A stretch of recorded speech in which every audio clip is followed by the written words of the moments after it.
بسم اللہ الرحمن الرحیم۔ السلام علیکم۔ ایک ماں کا رتبہ مل جانا کوئی معمولی بات نہیں ہے۔ تاریخ رقم تب ہوتی ہے جب کسی عورت نے اپنے فرائض کو سمجھا۔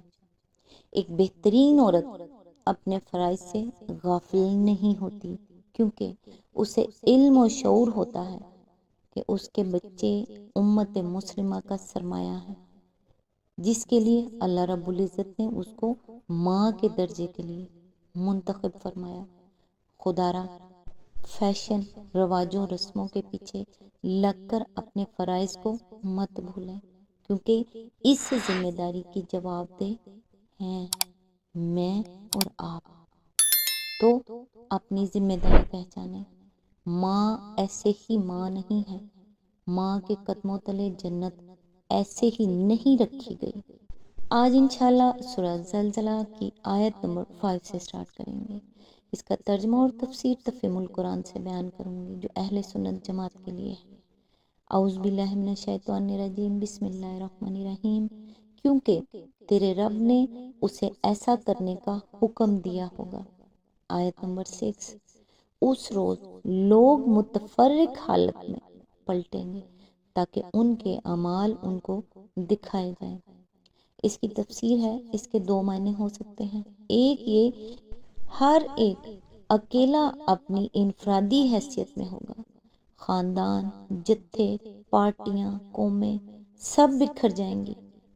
یہ بات قرآن مجید میں دوسرے مقامات پر بھی فرمائی گئی ہے۔ مثلا سورہ نام میں ہے کہ اللہ تعالیٰ اس روز لوگوں سے فرمائے گا کہ لو، اب تم ویسے ہی تنے تنہا ہمارے سامنے حاضر ہو گئے جیسا ہم نے پہلی مرتبہ تمہیں پیدا کیا تھا۔ آیت نمبر 94۔ اور سورہ مریم میں فرمایا اکیلا ہمارے پاس آئے گا۔ آیت نمبر 18۔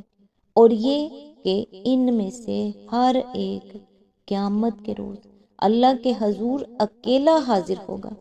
آیت نمبر 95۔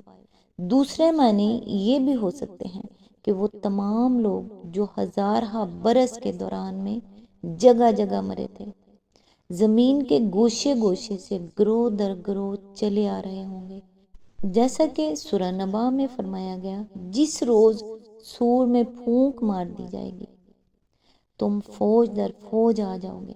آیت نمبر 18۔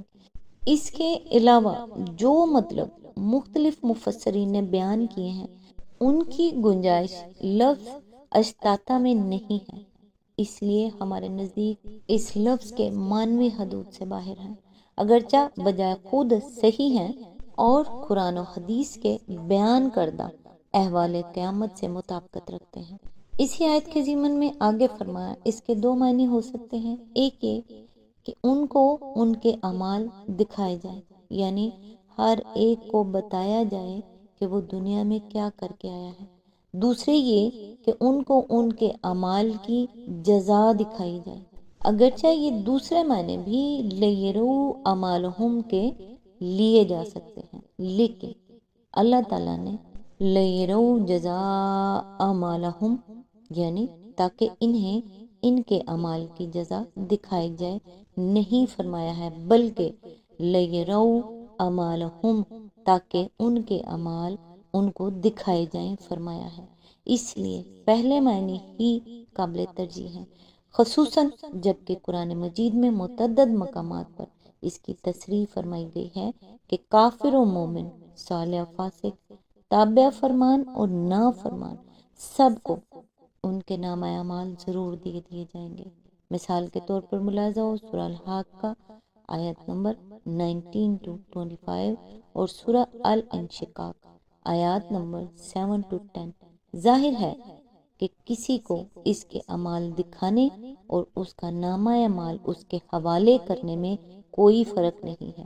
علاوہ بری زمین جب اپنے اوپر گزرے ہوئے حالات پیش کرے گی تو حق و باطل کی وہ کشمکش جو ابتدا سے برپا ہے اور قیامت تک برپا رہے گی، اس کا پورا نقشہ بھی سب کے سامنے آ جائے گا، اور اس میں سب ہی دیکھ لیں گے کہ حق کے لیے کام کرنے والوں نے کیا کچھ کیا اور باطل کی حمایت کرنے والوں نے ان کے مقابلے میں کیا کیا حرکتیں کی۔ بعید نہیں کہ ہدایت کی طرف بلانے والوں اور ضلالت پھیلانے والوں کی ساری تقریریں اور گفتگویں لوگ اپنے کانوں سے سن لیں۔ دونوں طرف کی تحریروں اور لٹریچر کا پورا ریکارڈ جوں کا توں سب کے سامنے لا کر رکھ دیا جائے۔ حق پرستوں پر باطل پرستوں کے ظلم اور دونوں گروہوں کے درمیان برپا ہونے والے مارکوں کے سارے مناظر میدان حشر کے حاضرین اپنی آنکھوں سے دیکھ لیں۔ آیت نمبر 7، پھر ذرہ برابر نیکی کی ہوگی وہ اس کو دیکھ لے گا۔ آج تک کے لیے بس اتنا ہی۔ نیکسٹ انشاءاللہ آیت نمبر 8 سے سٹارٹ کریں گے۔ اللہ تعالیٰ سے دعا ہے، اے اللہ پاک ہمیں حلال روزی نصیب فرما، ہمارے کاروبار میں اپنی رحمت سے برکت اور ترقی عطا فرما۔ اے اللہ ہمیں اخلاص نصیب فرما، ہمارے دلوں سے حسد، بغض اور کینہ دور فرما۔